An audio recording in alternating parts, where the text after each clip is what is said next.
Hello. In this video, I'm going to do a past paper walkthrough of the Edexcel A-Level History Paper 1 option in search of the American Dream, which is option 1F. So hopefully this is useful for students who are studying that option. Perhaps if you're not studying that option, you want to see an example of how to plan A-level history essay questions and interpretations questions for paper 1, this will be useful too. This was based on a request that somebody put in a comment. So let me know if you do have any other suggestions. I may or may not be able to make videos on them, but hopefully, I can help in some way. So please let me know in the comments if there's something else you think that I could potentially do. So in terms of section A of this past paper, the two questions were, question 1, how accurate is it to say in the years 1917 to 55 there was very limited improvement in the lives of black Americans? And question 2, how accurate is it to say in the years 1941 to 80 the impact of the war and the Cold War brought about a decline in confidence the nation had in the presidency? So let's work through these questions. Obviously in the exam you only do one question from section A, so you choose which one you want to do. In this video I'm going to talk about both questions just to give you a sense of how you could approach both of them. So the first question about the improvement in the lives of black Americans is what I call a status question. So when it's talking about the lives of a group of people in society, this is what I call a status question. And often a really useful approach for status questions is social, political, economic. So the context for this question 1, is American involvement in World War I all the way up to the Montgomery bus boycott. So we're thinking about how the social, political, and economic status of black Americans changes or not in this time frame. So an argument could be something along the lines of there was limited change, but we see the beginnings of change within this time period. For example, socially, we could talk about the continuation of Jim Crow laws, but then at the end we could talk about the Brown versus Board of Education decision and the Montgomery bus boycott, which starts in 1955. For political rights, we could talk about the NAACP, we could talk about Marcus Garvey and the UNIA, we could talk about FDR's Black Cabinet, for example, in the 1930s. And then for economic rights, we could talk about changes due to the Great Migration. We could talk about the New Deal and the positives of the New Deal in terms of opportunities, but we could also talk about the negatives of the New Deal and continued discrimination within the workplace. So hopefully that's a useful kind of structure for that first question. For the second question in section A about the declining confidence the nation had in the presidency, this is from World War II to the election of Reagan. And in terms of confidence in the presidency, really we could talk about kind of the general support for the presidency amongst the population. And an argument could be that while war and the Cold War did impact confidence, it was Watergate that actually damaged confidence the most. And you could talk about war and the Cold War, perhaps even talk about, so obviously you could talk about World War II, you could perhaps talk about Korea, the Korean War, obviously with Truman being the president in the Korean War. And then you could talk about the Cold War more generally, Truman, Eisenhower, Kennedy, Johnson, Nixon, etc.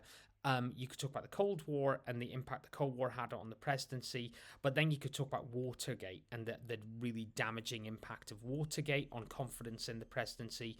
And then finally, you could talk about economic issues as paragraph 3 and the extent to which economic issues and kind of decision making led to declining confidence in the presidency. So that's section A of paper 1F 2019. Let's move on to section B.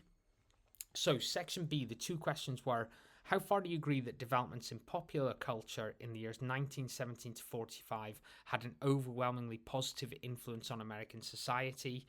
And question 4 is, how accurate is it to say the most significant feature improving the quality of life in the USA in the years 1917 to 80 was the development of a car-owning culture? So question 3 is talking about the kind of consequences of developments in popular culture. Did they have a positive influence? So what were the kind of consequences? a way you could define a positive influence could be better quality of life or more cohesive society, perhaps, something like that. Um, the context here is World War One until the end of World War Two, and an argument could be that popular culture did have an overwhelmingly positive influence, but it wasn't entirely widespread. And some areas that you could talk about, I'm not going to go into these in as much detail as Section A, just because of the length of the video. You could talk about cinema, for example, or sports.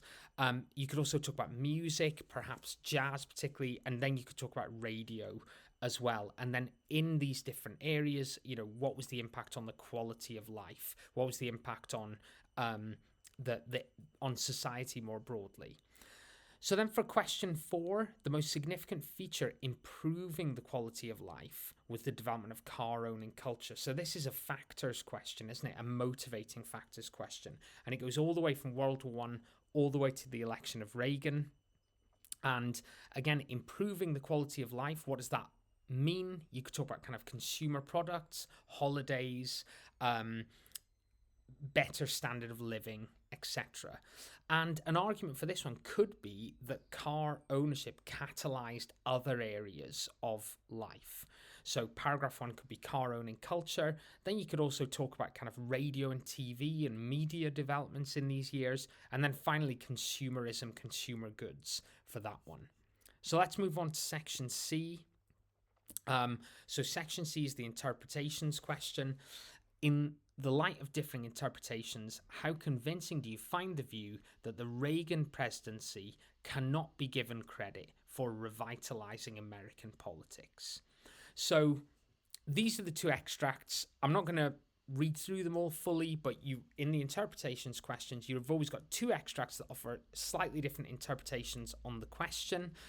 In this case, it's this idea that the Reagan presidency revitalized American politics or not.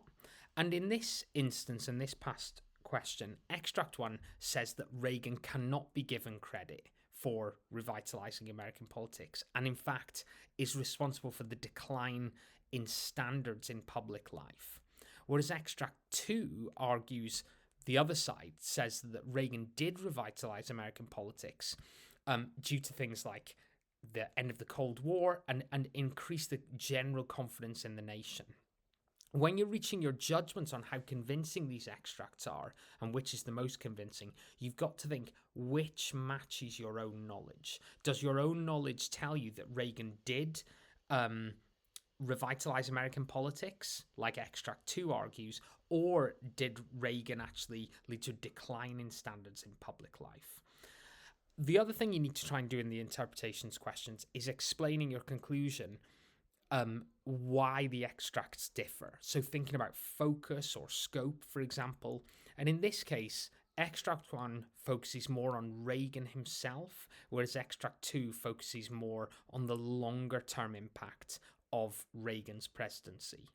So I hope that's been a helpful run through. It's been a pretty quick run through of this past paper.